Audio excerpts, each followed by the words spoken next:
Exam बिल्कुल sir पे है और हाथ में कुछ भी नहीं। मेरा मतलब पार्टनरशिप अभी तक आपका क्लियर नहीं हुआ है। या तो आपने पढ़ी नहीं है या पढ़ी भी है तो कॉन्सेप्ट पक्का नहीं हुआ है। डर लग रहा है तो डरने का नहीं, मैं हूं ना। पार्टनरशिप के सारे कॉन्सेप्ट विथ एग्जाम्पल्स लॉजिक के साथ स्टेप बाय स्टेप बिल्कुल स्क्रैच से एग्जाम लेवल तक क्लियर करेंगे। मैं हूं अमित झा, आपका साथी एंड सारथी, एंड स्वागत करता हूं आपका अकाउंटिंग शो में, जहां अकाउंटिंग सिर्फ पढ़ी नहीं फील की जाती है। आने वाले 6 हफ्तों में अकाउंटिंग का पूरा सिलेबस कंप्लीट करने का हमारा संकल्प है और आज इस सिलसिले की शुरुआत हम कर रहे हैं अकाउंटिंग फॉर पार्टनरशिप फर्म्स का पहला चैप्टर, फंडामेंटल ऑफ पार्टनरशिप या पार्टनरशिप बेसिक्स, या फिर कह लीजिए इंट्रोडक्शन टू पार्टनरशिप। टॉपिक बड़ा है और कुछ टेक्निकल इशू के कारण हम इस चैप्टर को 3 पार्ट में रिलीज कर रहे हैं और इसका प्लेलिस्ट भी बना दिया जाएगा। और आपसे रिक्वेस्ट कि आप तीनों पार्ट एक फ्लो में देख लीजिए। अगर आपने तीनों वीडियो देख ली तो मेरा वादा है कि फंडामेंटल का हर फंडा फिट हो जाएगा दिमाग में हमेशा हमेशा के लिए। तो चलिए सीधे मुद्दे पे आते हैं। तो प्यारे बच्चों, आज की बात हम समझेंगे एक छोटी सी कहानी से, और कहानी ध्यान से सुनिएगा क्योंकि इस स्टोरी के जो कैरेक्टर हैं वही पूरे चैप्टर के एग्जाम्पल्स बनेंगे।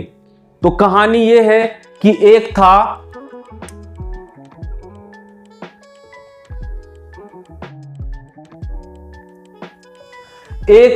लल्लू लाल, नाम याद रखिएगा। और वो चलाया करते थे अपना एक छोटा सा ढाबा। इस ढाबे में पैसा इन्हीं का लगा हुआ था, काम भी यही करते थे, डिसीजन इन्हीं का, रिस्क भी इन्हीं का और सारा का सारा प्रॉफिट भी इन्हीं का। और इस तरीके के ऑर्गेनाइजेशन को हम कहते हैं सोल प्रोप्राइटरशिप, जिसकी अकाउंटिंग हमने क्लास 11th में सीख रखी है। क्या कहते हैं? सोल प्रोप्राइटरशिप, एकाकी व्यापार, जहां अकेला आदमी बिजनेस चलाता है। तो जैसे अब आप बड़े हो गए, 11th से 12th में आ गए, वैसे ही लल्लू लाल भी बड़ा होना चाहता है। देखिए, हर इंसान अपने जीवन में ग्रो करना चाहता है। तो इन्होंने सोचा कि क्यों ना इस ढाबे के जगह पे एक बड़ा सा रेस्टोरेंट खोल लिया जाए। तो आइडिया अच्छा था, लेकिन रेस्टोरेंट खोलने के लिए इन्हें चाहिए होगा ज्यादा पैसा।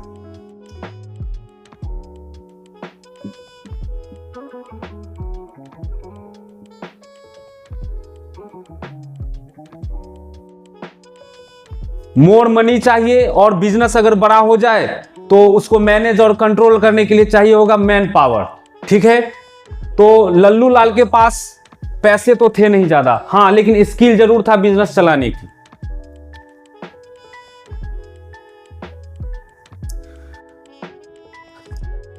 फिर इन्हें याद आया कि इनका एक दोस्त भी तो है, पंजू पाल, जिसके पास बहुत सारा पैसा है और वो भी बिजनेस करना चाहते हैं, लेकिन उनके पास बिजनेस करने की स्किल नहीं है, एक्सपीरियंस नहीं है।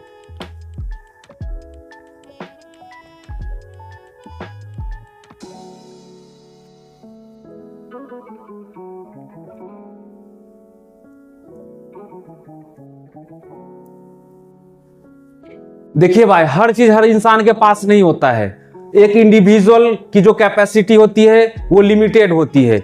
इनके पास स्किल, इनके पास मनी, और केवल मनी से बिजनेस नहीं हो सकता, केवल स्किल से बिजनेस नहीं हो सकता। ठीक है, और अगर ये दोनों एक के पास हो भी तो फिर एक रिस्क फैक्टर भी तो होता है कि कल को सब कुछ लगा दे, ऊपर नीचे कुछ हो जाए तो फिर रोड पे आ जाएंगे, झेल नहीं पाएंगे, तो एक रिस्क भी होता है। अब सोचिए, एक के पास स्किल, दूसरे के पास मनी, और दोनों अगर मिल जाए, हाथ मिला ले, तो फिर कमाल कर सकते हैं कि नहीं? हाँ, कर सकते हैं। और यही हुआ।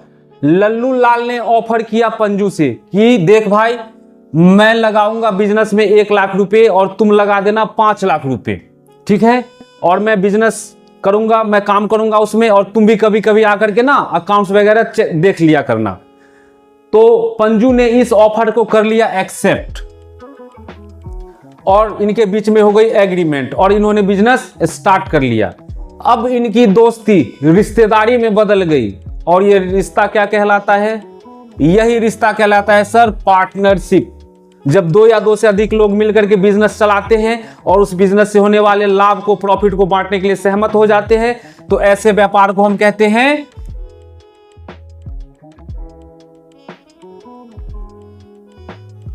पार्टनरशिप। पार्टनरशिप इसको कहते हैं। और इससे भी अगर बड़े पैमाने पे हमें बिजनेस करना हो तो हम बना लेते हैं कंपनी। तो ये तीन तरह के बिजनेस ऑर्गेनाइजेशन के फॉर्म्स होते हैं, सोल प्रोप्राइटरशिप, पार्टनरशिप और कंपनी। पार्टनरशिप और कंपनी का जो अकाउंटिंग है वो हमें क्लास 12th में पढ़ना है। तो अभी हम पार्टनरशिप देख रहे हैं, इसके बाद हम कंपनी अकाउंट भी देखने वाले हैं। ठीक है भाई। तो मेरे एक स्टूडेंट के मौसा जी कह रहे थे कि अरे इन्हें पार्टनरशिप करने की क्या जरूरत थी, अगर इन्हें पैसे चाहिए था तो लोन ले लिया होता, अगर इन्हें लोगों की जरूरत थी तो मैनेजर वगैरह को हायर कर लिया होता। तो मैंने कहा कि अरे चचा, लोन ले लिए होते ना तो इंटरेस्ट देना पड़ता, हम प्रॉफिट कमाए या ना कमाए, अगर हम लोगों को हायर कर लेते तो हमें देनी होती सैलरी, चाहे हम प्रॉफिट कमाए चाहे नहीं कमाए। तो आप रहने दीजिए अपनी सलाह। तो भाई क्या है ना कि यहाँ पे लल्लू लाल जब सोल प्रोप्राइटर था तो अकेले रोटी बनाता था, अकेले रोटी खाता था, मतलब अकेले बिजनेस चलाता था, अकेले ही प्रॉफिट खाता था। लेकिन अब एक से अधिक लोग हो गए, रोटी बनाने वाले भी और रोटी खाने वाले भी। तो रोटी बांटते समय हो सकता है कि इनके बीच में विवाद हो, पॉसिबल है ऐसा, क्योंकि मनी है इसमें इन्वॉल्व। तो इनके बीच जो विवाद होने की संभावना है उसके निपटारे के लिए कुछ नियम, कानून, कायदे बनाए गए हैं। और ये नियम कानून लिखे गए हैं कहां पे? Indian partnership act 1932। और इंडियन पार्टनरशिप एक्ट 1932 ने पार्टनरशिप को डिफाइन किया है, परिभाषित किया है। वो क्या है चलिए देख लेते हैं। इंडियन पार्टनरशिप एक्ट 1932 का सेक्शन 4 पार्टनरशिप को डिफाइन करता है और कहता है कि partnership is the relation between persons who have agreed to share the profit of a business carried on by all और any of them acting for all.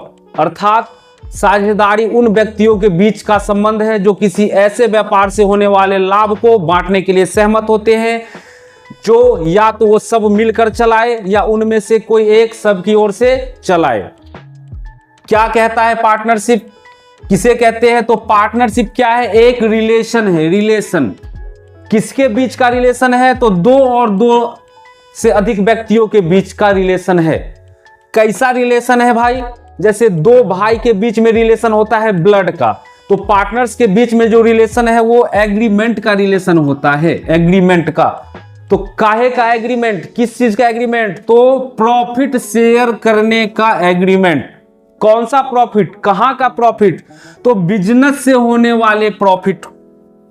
कौन सा बिजनेस? जो या तो सब मिलके चलाए या उनमें से कोई एक सब के लिए चलाए, उसको हम बोलते हैं सर पार्टनरशिप।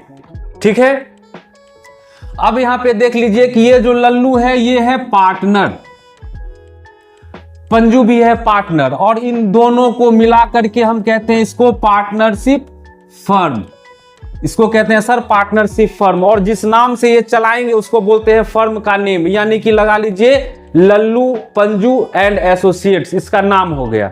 तो कहने का मतलब है कि person who have entered into partnership individually called partner and collectively called partnership firm and name under which business is carried on called firms name. समझ गए हैं? इंडिविजुअली पार्टनर्स हो गए और मिलाकर के हो गया पार्टनरशिप फर्म, और जिस नाम से ये बिजनेस कर रहे हैं उसको हम बोलते हैं फर्म का नेम।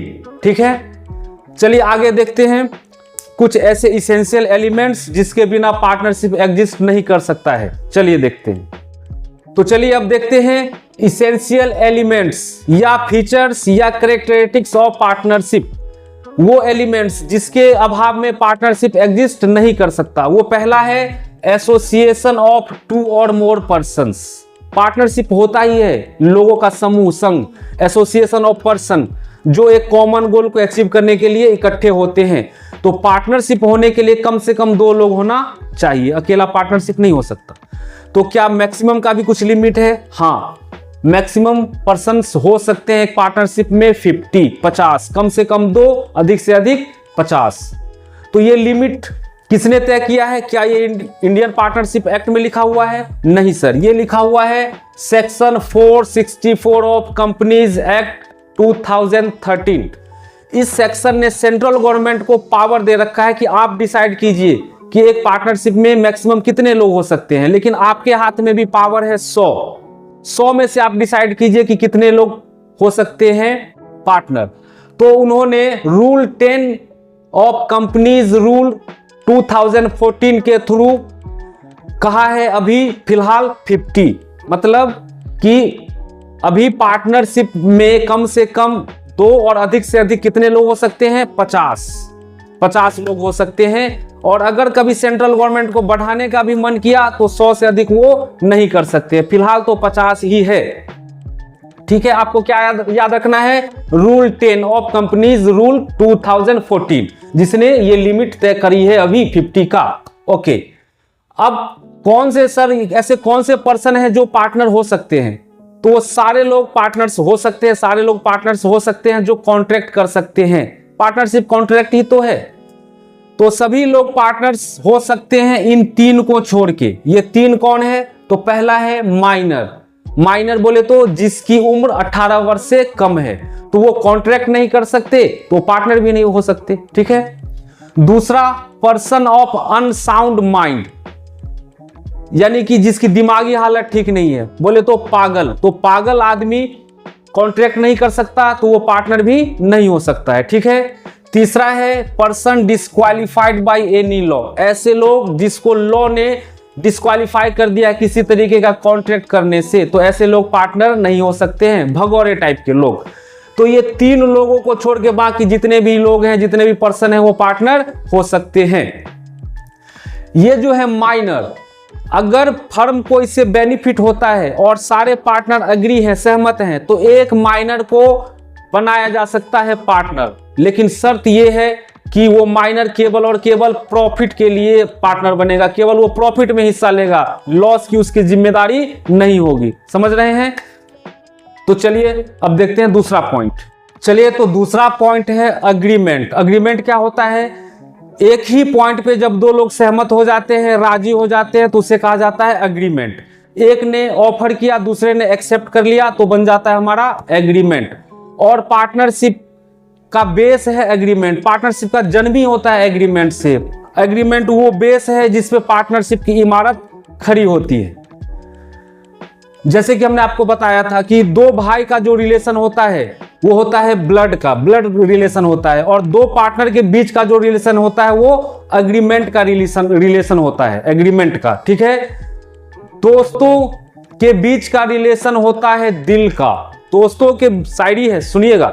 दोस्तों के बीच का रिलेशन होता है दिल का, और पार्टनर के बीच का रिलेशन होता है डीड का। ओके, तो एग्रीमेंट ये ब्लड है पार्टनरशिप का, इसका होना बहुत ही जरूरी है। और ये एग्रीमेंट ओरल भी हो सकता है और रिटन भी हो सकता है। ओरल बोले तो ऐसे ही मुंह जवानी वचन दे करके, ऐसे ही बात करके हम लोग एग्रीमेंट कर सकते हैं, और उसी बात को जब एक बार लिख लिया जाए तो उसको हम बोलते हैं रिटन एग्रीमेंट। तो हमारे बीच पार्टनर्स के बीच में जो एग्रीमेंट होता है ओरल भी हो सकता है और रिटन भी हो सकता है, और इसी रिटन एग्रीमेंट को हम पार्टनरशिप डीड भी कहते हैं, जिसके बारे में हम आगे चल के बात करेंगे। समझ रहे हैं आप? चलिए आगे।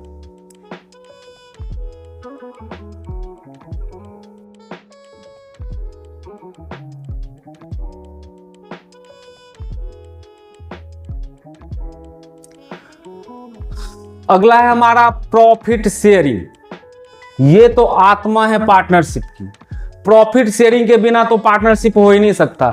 मान के चलिए कि पंजू ने कहा लल्लू से कि तू तो मेरा दोस्त है, मैं तुम्हारे बिजनेस में पैसे लगा देता हूं, आकर के काम भी कर दूंगा, पर मुझे प्रॉफिट में कोई हिस्सा नहीं चाहिए, कोई शेयर नहीं चाहिए। तो क्या लल्लू और पंजू पार्टनर हैं?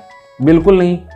अच्छा, दूसरा केस लेते हैं कि अगर अब लल्लू ने कहा पंजू से कि देख भाई, तू मेरे बिजनेस में पैसे भी मत लगा, तू काम भी मत कर, फिर भी मैं तुम्हें अपने प्रॉफिट में से 10% का शेयर दे दूंगा, हिस्सा दे दूंगा। तो क्या अब लल्लू और पंजू पार्टनर हैं? हाँ हैं, यस। क्या मतलब है कि अगर आप बिजनेस में पैसे लगा रहे हैं, काम भी कर रहे हैं, और प्रॉफिट में आपको हिस्सा नहीं मिल रहा है, तो आप पार्टनर नहीं है, बिल्कुल भी नहीं है। ठीक है। और आप बिजनेस में पैसे भी नहीं लगा रहे हैं, काम भी नहीं कर रहे हैं और आपको प्रॉफिट में शेयर मिल रहा है, तो आप पार्टनर हैं। तो प्रॉफिट शेयरिंग होना बहुत जरूरी है। बिना प्रॉफिट शेयरिंग के पार्टनर कोई हो ही नहीं सकता है।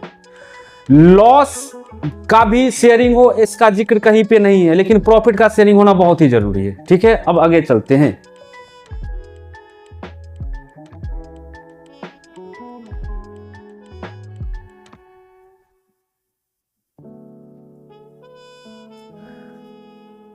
अगला है हमारा लॉफुल बिजनेस। भाई हम प्रॉफिट शेयरिंग कर रहे हैं, तो प्रॉफिट कहां से आएगा? तो बिजनेस करने ही से आएगा ना। तो बिजनेस का होना बहुत ही जरूरी है। ऐसा नहीं है कि दो लोग मिलकर के एक प्रॉपर्टी ले ली, एक घर ले ली और दोनों साथ में रह रहे हैं तो पार्टनर हो जाएंगे, ऐसा बिल्कुल भी नहीं है। पार्टनर होने के लिए क्या होना चाहिए? बिजनेस का होना बहुत ही जरूरी है। और बिजनेस क्या होता है आप जानते हैं, एक रेगुलर इकोनॉमिक एक्टिविटी होता है जो कि किया जाता है, उसका मोटिव होता है प्रॉफिट अर्न करना। तो बिजनेस होना चाहिए एक तो पहले, सबसे पहले लॉफुल बिजनेस होना चाहिए, इलीगल बिजनेस नहीं होना चाहिए। ये नहीं कि बिहार में दारू बेचने के लिए पार्टनरशिप कर रहे हैं, ऐसा नहीं होगा। बिजनेस होना चाहिए लॉफुल, लीगल होना चाहिए और उस बिजनेस का मोटिव होना चाहिए प्रॉफिट अर्न करना। प्रॉफिट अर्न करेंगे तभी तो बांटेंगे ना, तो प्रॉफिट अर्न करना उसका मोटिव होना चाहिए। जैसे कि एक होता है एनपीओ, जिसका उद्देश्य होता है समाज की सेवा करना, तो एनपीओ के लिए हम पार्टनरशिप नहीं कर सकते। तो लॉफुल बिजनेस होना चाहिए और उस बिजनेस का मोटिव होना चाहिए प्रॉफिट। चलिए ये तीनों पॉइंट हम एक साथ में समझने का ट्राई करते हैं। सबसे पहला हमारा है म्यूचुअल एजेंसी, और ये म्यूचुअल एजेंसी पार्टनरशिप की जान है, जान। क्या होता है म्यूचुअल एजेंसी? तो मान के चलिए कि लल्लू अभी दुकान पे बैठा हुआ है और पंजू गया है मार्केट दुकान का सामान लाने के लिए। तो वो जो दुकान का सामान लेके ला रहा है, तो क्या खुद के लिए ला रहा है? नहीं, वो फर्म के लिए भी ला रहा है और लल्लू के लिए भी ला रहा है। ठीक है ना। तो अभी लल्लू के लिए कौन काम कर रहा है? पंजू। तो पंजू हो गया एजेंट और लल्लू हो गया प्रिंसिपल। ठीक है, मालिक और नौकर। चलिए अब लल्लू जो दुकान चला रहा है बैठ करके, तो उस दुकान चलाने से जो भी नाफा नुकसान होगा, तो क्या खाली लल्लू का होगा कि पंजू का भी होगा? तो पंजू का भी होगा। तो अब लल्लू हो गया एजेंट और पंजू हो गया प्रिंसिपल।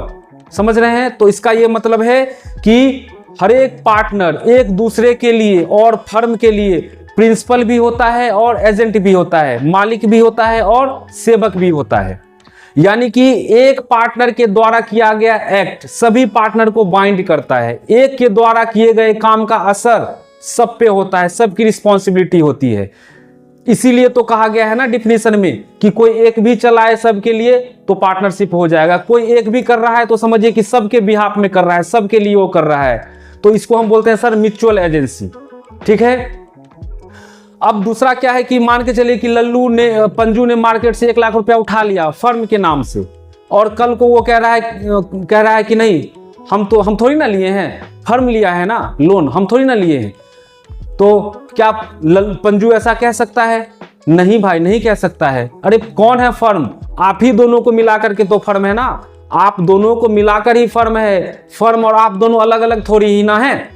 तो लॉ के नजर में, लीगल पॉइंट ऑफ व्यू से देखे तो पार्टनरशिप फर्म और पार्टनर दोनों एक ही होते हैं, दोनों अलग अलग नहीं होते हैं। हाँ, अकाउंटिंग पॉइंट ऑफ व्यू से दोनों अलग होते हैं, फर्म अलग होता, बिजनेस अलग होता है और मालिक अलग होता है, लेकिन लॉ के नजर में दोनों एक ही होता है। फर्म और पार्टनर दोनों अलग अलग नहीं होते हैं। नो सेपरेट एंटिटी, फर्म अलग नहीं होता है, पार्टनर को मिला के ही तो फर्म बनता है। ठीक है।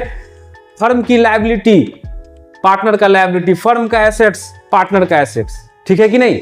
मान के चलिए कल को अगर फर्म के ऊपर 5 लाख की लायबिलिटी हो जाए और फर्म की पूरी संपत्ति बेच दिया जाए, फिर भी 3 लाख ही चुकता कर पाए, तो बाकी का जो 2 लाख है कौन देगा सर? पार्टनर को देना पड़ेगा। पार्टनर को देना पड़ेगा, अपना घर बेच के, अपना प्राइवेट एसेट्स को बेच करके फर्म की लायबिलिटी का भुगतान करना होगा। इसका यह मतलब है कि फर्म जो पार्टनर्स की जो लायबिलिटी होती है अनलिमिटेड होती है, उनकी लायबिलिटी का कोई सीमा ही नहीं है। ये नहीं कि हमने कैपिटल जो कंट्रीब्यूट किया था वो नुकसान हो गया, चला गया, कोई बात नहीं, जरूरत पड़े तो आपको अपना घर बेच करके भी पैसा चुकाना पड़ेगा फर्म का, क्योंकि आप दोनों अलग अलग नहीं हैं। समझ रहे हैं। तो ये हमारा हो गया अनलिमिटेड लायबिलिटीज। तो ये 7 पॉइंट आप देख लीजिए, इसमें से कोई एक भी एलिमेंट्स अगर मिसिंग है तो फिर समझिए पार्टनरशिप नहीं हो सकता। ये 7 का होना बहुत ही जरूरी है। ठीक है। तो चलिए अब आगे देखते हैं।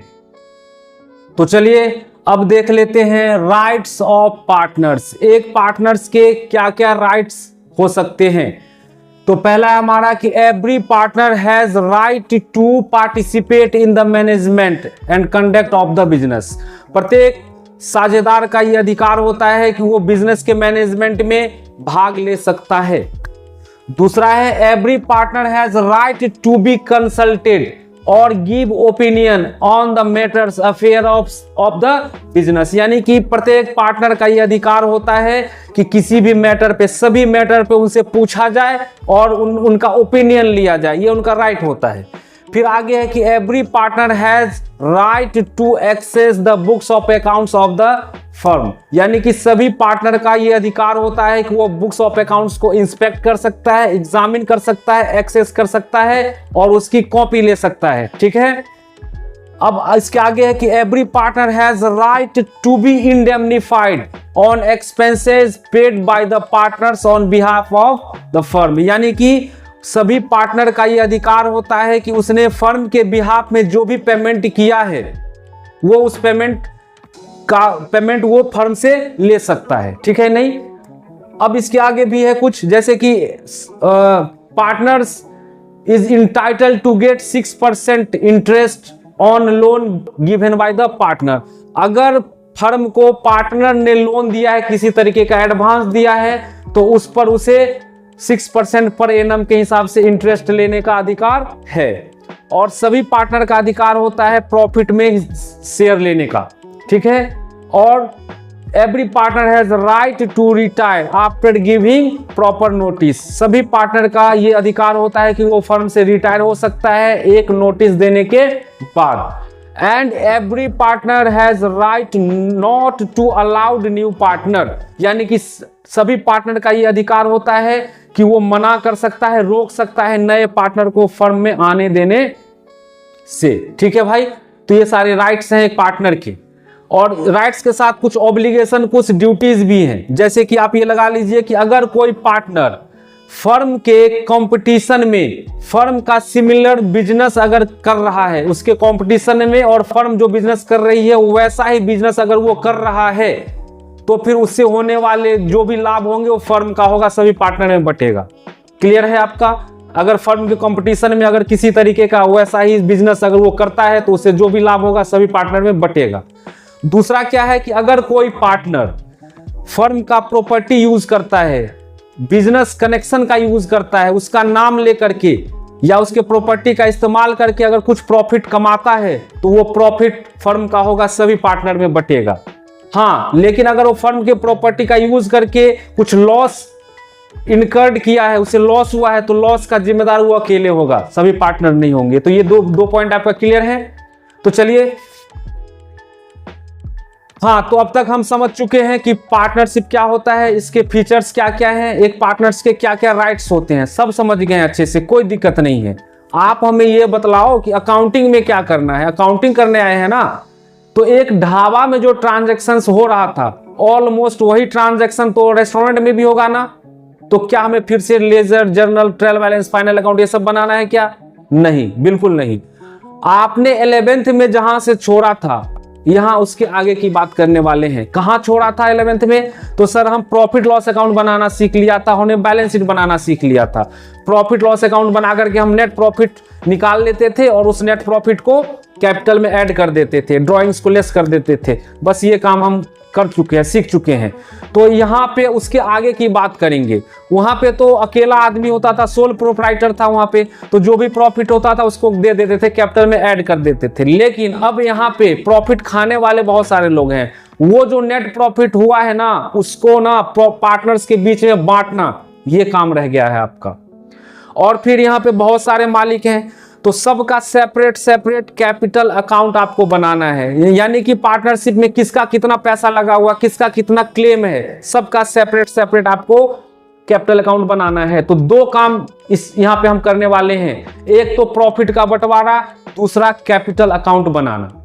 ठीक है कि नहीं? हम जो 11th में कर रहे थे, क्या कर रहे थे सर?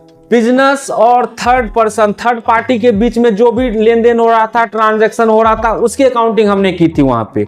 लेकिन यहाँ पे क्या करना है? यहाँ पे करना है पार्टनर्स और फर्म के बीच में जो भी लेन देन हो रहा है, इंटरनल ट्रांजैक्शंस, उसकी अकाउंटिंग हम यहां पे करने वाले हैं। समझ रहे हैं? पार्टनर्स और पार्टनरशिप फर्म के बीच में जो भी लेन देन होगा उसकी अकाउंटिंग हम यहां पे करेंगे। ठीक है? उसमें क्या करना है? आपको लाभ बांटना है, प्रॉफिट का बंटवारा करना है।